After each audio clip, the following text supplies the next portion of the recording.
আজ ভাষা দিবস। ভাষা দিবসে ভাষা সৈনিকদের প্রতি শ্রদ্ধা জানিয়ে শুরু করছি আমাদের আয়োজন। আন্তর্জাতিক মাতৃভাষা দিবস। ভাষার জন্য যুদ্ধ করা একমাত্র জাতি আমরা।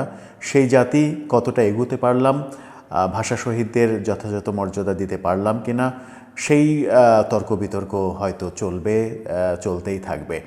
আর সব কিছু পেরিয়ে ২১ পালিত হলো আবারও, কিন্তু গত গভীর রাতে দেখা গেল যে অনেক রাজনীতিবিদদের ২১-এর প্রথম প্রহরে শহীদ মিনারে প্রবেশ করতে বাধা দেয়া হলো। আইনশৃঙ্খলা রক্ষাকারী বাহিনী তারা নিরাপত্তার অজুহাতে সেই বাধা দিলেন। বিএনপি নেতা শামসুজ্জামান খান দুদুর বাধা পাওয়ার ঘটনাটা সামাজিক যোগাযোগ মাধ্যমে ভাইরালও হয়েছে। রাষ্ট্রপতিকে শহীদ মিনারে যেতে দেয়া হবে না, সেরকম নানা রকমের উত্তেজনা ছড়ানোর চেষ্টা করা হয়েছিল। শেষ পর্যন্ত রাষ্ট্রপতি শহীদ মিনারে শ্রদ্ধা জানিয়েছেন, কিন্তু অবাক করা ঘটনা ঘটেছে। রাষ্ট্রপতি এবং প্রধানমন্ত্রী পাশাপাশি অবস্থান করেন। সেই ক্ষেত্রে প্রধানমন্ত্রী যেহেতু নেই, প্রধান উপদেষ্টা পাশাপাশি অবস্থান করবেন। প্রথমে রাষ্ট্রপতি শ্রদ্ধা দেবেন, তারপরে প্রধান উপদেষ্টা শ্রদ্ধা দেবেন। এটাই রেয়াজ ছিল, কিন্তু সেই রেয়াজকে পাশ কাটিয়ে এবার আমরা দেখলাম রাষ্ট্রপতি শ্রদ্ধা নিবেদন করে চলে গেলেন। তারপরে শহীদ মিনারে আসলেন প্রধান উপদেষ্টা। এটা রাষ্ট্রপতিকে অ্যাভয়েড করা, রাষ্ট্রপতিকে অসম্মান করারই একটা অংশ বলেও অনেকে মনে করেন। রাষ্ট্রপতিকে যদি সম্মান করতে না পারেন তাহলে রাষ্ট্রপতিকে সরিয়ে দেন। আপনাদের যদি রাষ্ট্রপতিকে সরিয়ে দেওয়ার ক্ষমতা থাকে তাহলে তাকে সরিয়ে দেওয়াই ভালো, অসম্মান করার চাইতে সরিয়ে দেওয়া ভালো। রাষ্ট্রপতিকে শহীদ মিনারে ফুল দিতে দেবেন না। এ কোন দেশে আমরা বাস করছি, এটাও আলোচনা হচ্ছে চতুর্দিকে। রাষ্ট্রপতিকে যদি আপনার অপছন্দ হয়, যদি অগ্রহণযোগ্য মনে হয়, তাহলে তাকে সরিয়ে দেন। সরিয়ে দেওয়ার উপায় থাকলে সরিয়ে দেন। সরিয়ে দেওয়ার উপায় নাই বলে আপনারা সেই ঝাল মেটাবেন রাষ্ট্রপতি পদের উপরে, চেয়ারের উপরে, তাকে অসম্মান করবেন, এটা কোনো রাষ্ট্রের নাগরিকের কর্মকাণ্ড হতে পারে না। সেই আলোচনা চতুর্দিকে চলছে, সব কিছুই চলছে। এর মাঝে একটা চমক সৃষ্টি করা কিছু কথা বলেছেন বিএনপি নেতা বীর মুক্তিযোদ্ধা ফজলুর রহমান। ফজলুর রহমান রীতিমতো সরকার এবং কিছু রাজনৈতিক দলকে ধুয়ে দিলেন। খুবই গুরুত্বপূর্ণ স্পষ্ট ভাষায় বেশ কিছু কথা বললেন তিনি। আওয়ামী লীগের বিরুদ্ধে কথা বলেছেন, পাশাপাশি বর্তমান সরকার এবং ছাত্র সমন্বয়ক জামাত সহ বেশ কিছু রাজনৈতিক দলের বিরুদ্ধে যে ধরনের কথা বলেছেন, সেটাকে অনেকে বলছেন যে এত নিরেট সত্য কথা বলার সাহস অনেক রাজনীতিবিদেরই নেই। আমরা অ্যাডভোকেট পান্নার কথা শুনি, তিনি একজন মুক্তিযোদ্ধা, বীর দর্পে সত্য কথা বলেন। আরেকজন রাজনীতিবিদকে আমরা পেয়েছি, ফজলুর রহমান, বীর মুক্তিযোদ্ধা। তিনি একসময় আওয়ামী লীগ করতেন, ছাত্রলীগের কেন্দ্রীয় সভাপতি ছিলেন, এখন বিএনপির রাজনীতি করেন। তিনি যে স্পষ্ট ভাষায় মুক্তিযুদ্ধের কথা বলেন এবং স্পষ্ট ভাষায় রাজনীতির বাস্তবতা তুলে ধরেন, সেটা সবার কাছেই গ্রহণযোগ্য বলে মনে হয়, অন্তত সামাজিক যোগাযোগ মাধ্যমের লেখালেখি দেখে। সেই আলোচনাগুলোই করব এই ভিডিওতে। থাকবেন পলিটিক্স টিভির নিয়মিত আয়োজনে।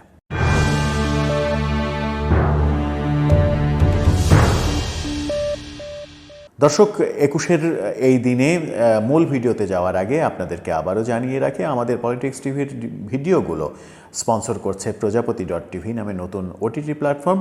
এই ওটিটি প্ল্যাটফর্ম খুব শীঘ্রই ওটিটি হিসেবে যাত্রা শুরু করবে। তার আগে ইউটিউবে, ফেসবুকে, ইনস্টাগ্রামে, টিকটকে, যে কোনো প্ল্যাটফর্মে আপনারা প্রজাপতি.টিভি সার্চ করে দেখতে পারেন। কন্টেন্ট এখন ফ্রিতে, প্রজাপতি.টিভি সার্চ দিলেই পেয়ে যাবেন, অথবা আমাদের ডিসক্রিপশন বক্সে লিঙ্ক দেওয়া থাকবে, সেখানে গিয়ে সাবস্ক্রাইব করে আপনারা প্রজাপতির সঙ্গে থাকতে পারেন। চলে যাই মূল ভিডিওতে। বলছিলাম ২১-এর প্রথম প্রহরে ঘটে যাওয়া বেশ কিছু কথা, সেই কথাগুলোর পুনরাবৃত্তি আর না করি, চলে যাই সরাসরি বিএনপি নেতা বীর মুক্তিযোদ্ধা ফজলুর রহমানের কথায়। তিনি বেশ কিছু তিতা কথা বলেছেন। সেই তিতা কথাগুলো সরকারের উদ্দেশ্যে বলেছেন, ডক্টর ইউনূসের উদ্দেশ্যে বলেছেন, ছাত্র সমন্বয়কদের উদ্দেশ্যে বলেছেন এবং একটি বিশেষ রাজনৈতিক দলের নাম না নিয়ে তিনি বলেছেন। দলের নাম না নিয়ে তিনি কাদেরকে বোঝালেন সেটা স্পষ্টভাবেই বোঝা গেছে। তিনি মূলত জামাতের বিরুদ্ধে, জামাত শিবিরের বিরুদ্ধে কথা বলেছেন। কি বললেন তিনি, তার এই কথাগুলো তিতা লাগলেও তার এই কথাগুলো সত্য কিনা, সেই আলোচনা করার শেষে আপনারা বুঝতে পারবেন, আপনারা মতামত দিতে পারবেন যে তিনি আসলে কেমন কথা বললেন, সত্য বললেন নাকি মিথ্যা বললেন। তিনি বলেছেন আওয়ামী লীগের আমলে অন্ধকার ছিল, কিন্তু সেই অন্ধকারে টর্চ জ্বালালে রাস্তা দেখা যেত, কিন্তু এখন এই আমলে ঘোর ঘন কুয়াশা, যে কুয়াশায় বড় গাড়ির ট্রাকের ডাবল হেডলাইট জ্বালিয়েও রাস্তা দেখা যায় না, এক ধাপ গাড়ি এগোতে পারে না। সেই ঘন কুয়াশাটা এনেছেন ডক্টর ইউনূস, এমন অভিযোগ তিনি করেছেন। এটা অনেক বড় একটা মন্তব্য। আওয়ামী লীগের আমলের অন্ধকারকে তিনি এই ঘন কুয়াশার চাইতে ভালো হিসেবেই পক্ষান্তরে বলার চেষ্টা করলেন। বলেছেন ডক্টর ইউনূসের আমলে যে কুয়াশা নেমে এসেছে সেই কুয়াশায় অ্যাক্সিডেন্ট হওয়ার আশঙ্কা রয়েছে, কারণ ডাবল হেডলাইট জ্বালালেও রাস্তার কিছুই দেখা যায় না, সামনে এগোনো যায় না। কিন্তু আওয়ামী লীগের আমলের অন্ধকারে টর্চ জ্বালালে অন্তত রাস্তাটা দেখা যেত। খুবই গুরুত্বপূর্ণ একটা কথা বললেন তিনি। বললেন ইউনূস সাহেবকে উদ্দেশ্য করে, ডক্টর ইউনূসকে উদ্দেশ্য করে তিনি বলেছেন, ডক্টর ইউনূস সাহেব, আপনি 10 জন প্রধানমন্ত্রীর সমান, আপনার মান অনেক উপরে। শুধুমাত্র প্রধানমন্ত্রীর ক্ষমতার লোভে নিজেকে শেষ করে দিয়েন না। অর্থাৎ একজন প্রধানমন্ত্রী না, 10 জন প্রধানমন্ত্রীকে জোড়া দিলে যে উচ্চতা হয়, সেই উচ্চতারও অনেক উপরে ডক্টর ইউনূস। অথচ শুধুমাত্র ক্ষমতার লোভে, একজন প্রধানমন্ত্রীর ক্ষমতার লোভে, প্রধান উপদেষ্টার ক্ষমতার লোভে আপনি যা করছেন, নির্বাচন নিয়ে যে তাল বাহানা করছেন, নির্বাচন দিতে চাইছেন না, নানা রকমের কর্মকাণ্ড করছেন, এটা সমীচীন হচ্ছে না, এমনটাই ফজলুর রহমান বলার চেষ্টা করেছেন। তিনি বলেছেন যে দাড়ি গোপ না গজানো কিছু পোলাপানের কথাই নাইছেন না। অর্থাৎ ডক্টর ইউনূস ছাত্র সমন্বয়কদের কথাই ওঠাভাসা করছেন, এমন কথার ইঙ্গিতই তিনি দিয়েছেন এবং তাদেরকে দাড়ি গোপ না ওঠা পোলাপান হিসেবে আখ্যা দিয়েছেন। ছাত্র সমন্বয়কদের প্রতি এই মন্তব্যও খুবই গুরুত্বপূর্ণ। ছাত্র সমন্বয়করা নানা রকমের কর্মকাণ্ড করেছেন, সমালোচনা জন্ম দিয়েছেন এবং তারা নতুন দল করতে যাচ্ছে, সেই দল করতে যেয়ে একেবারে লেজে গবরে অবস্থা হয়েছে। দলের প্রধান কে হবে, দ্বিতীয় প্রধান কে হবে, সেটা নিয়ে রীতিমতো তাদের মধ্যে কামড়াকামড়ি শুরু হয়েছে। বৈষম্যবিরোধী ছাত্র আন্দোলন ভেঙে গেছে, নতুন আরেকটা ছাত্র সংগঠন তৈরি হয়েছে। সব মিলিয়ে তাদের অবস্থা যখন একেবারেই তথৈবচ, ঠিক তখন ফজলুর রহমান মন্তব্য করলেন যে দাড়ি গোপ না ওঠা পোলাপানের কথাই ডক্টর ইউনূস চলছে, তাদের কথাই উঠাবাসা করছে। এটা একটা মারাত্মক অভিযোগ। তিনি বলার চেষ্টা করেছেন যে স্বাধীনতা বিরোধীরা এখন সব কিছু দখল করতে চাইছে, ব্যাংক দখল করছে, হাসপাতাল দখল করছে, এটা দখল করছে, ওটা দখল করছে, সব জায়গায় দখল শেষে এখন ক্ষমতা দখল করতে চাইছে। এটা তিনি পরোক্ষভাবে বললেও এটা যে জামাতের দিকে ইঙ্গিত করেছেন সেটা স্পষ্টই বোঝা যায়।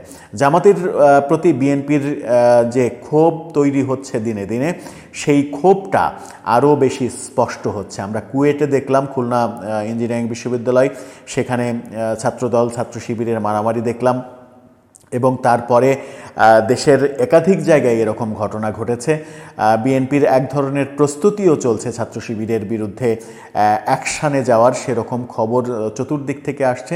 ঠিক সেই সময় তিনি বলেছেন, ফজলুর রহমান বললেন, স্বাধীনতা বিরোধীরা এখন সব কিছু দখল করতে চাইছে। তিনি বলেছেন যে খালেদা জিয়া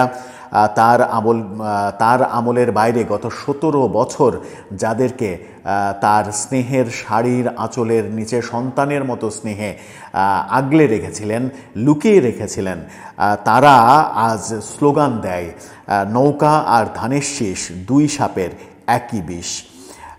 এমনটা তিনি বলেছেন। যারা খালেদা জিয়ার শাড়ির আঁচলের তলে নিরাপদ আশ্রয়ে ছিল, যারা তাদের আঁচলের তলে লুকিয়ে ছিল, তারা আজকে স্লোগান দেয় নৌকা আর ধানের শীষ, দুই সাপের একই বিষ।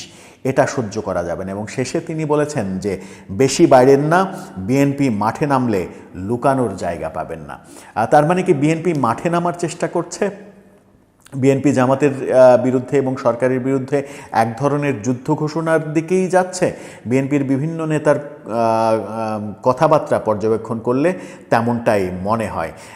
এই কুয়েট পরিস্থিতির পরে ফজলুর রহমানের এই কথা, বিএনপি বিভিন্ন নেতাদের বিভিন্ন রকমের কথা, এক একটা ব্যাপার চারিদিকে আলোচনার জন্ম দিয়েছে, সেটা হচ্ছে যে শেষ পর্যন্ত জামাত এবং বর্তমান এই সরকারের বিভিন্ন কর্মকাণ্ডের বিরুদ্ধে বিএনপি কি আন্দোলনে নামছে, এবং সেই আন্দোলনে নামার জন্য তারা কি আওয়ামী লীগের সঙ্গেও হাত মেলাতে পারে, এমন আলোচনা কিন্তু চলছে। বিএনপি এবং আওয়ামী লীগ এক হয়ে জামাতের বিরুদ্ধে, সরকারের বিরুদ্ধে আন্দোলনে নেমে পড়লেও অবাক হওয়ার কিছু থাকবে না, এমনটা বলার চেষ্টা করছেন অনেকে। দর্শক, আপনার কি মনে হয়, শেষ পর্যন্ত কি এমন ঘটনা, রাজনীতিতে যদিও শেষ কথা বলে কিছু নেই, রাজনীতিতে শেষ ভাবতেও কিছু নেই, এমন দৃশ্য কি আমরা দেখতে চলেছি কিংবা দেখতে পাবো অচিরেই, যে জামাতের বিরুদ্ধে যুদ্ধ ঘোষণা, সরকারের নানা কর্মকাণ্ডের বিরুদ্ধে যুদ্ধ ঘোষণা, নির্বাচন সব মিলিয়ে বিএনপি কি রাস্তায় আওয়ামী লীগকে পাশে চাইবে প্রত্যক্ষ কিংবা পরোক্ষভাবে? এমন পরিস্থিতির জন্ম কি দিতে চলেছে বাংলাদেশ? আপনার মতামত জানিয়ে লিখতে পারেন আমাদের কমেন্ট বক্সে।